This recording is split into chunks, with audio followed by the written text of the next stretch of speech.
Нөхөрлөл, сургамжит өгүүлэлэг. Эрт цагт залж шар өнөг хоол ирэн явсаар гэрийн нохойтой тааралдав гин. Үнэг нохойд хандан ийн хэлжээ.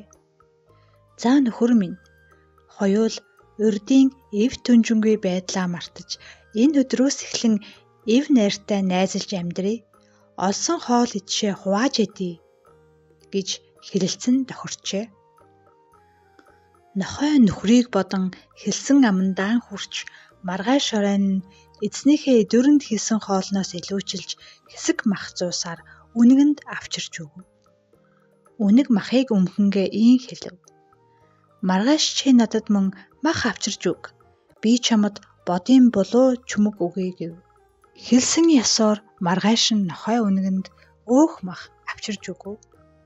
Харин үнэг хоосон гуяа ганцгалж ирсэндээ ичин жартахар залжин нүдэрээ нээгээд нохой андаа энэ өдөр үнэгнүүд бид цуглаж өвлийн хахир хүүтэнд өмөх мах хаанаас олж ам зогоох тухай хэлэлцлээ.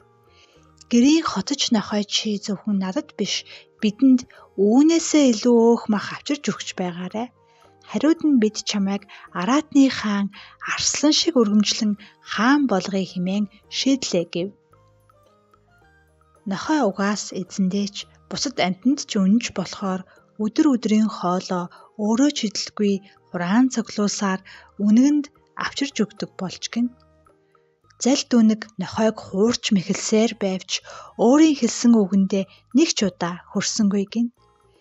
Энэ байдал 10-таа тавтагдахад нохойч үнэгний залмих хуурамч дүр төрхийг таниад үнэнчээр ханилах нөхөр биш байна гэж мэдээд үнэгнээс үрд салан явжээ.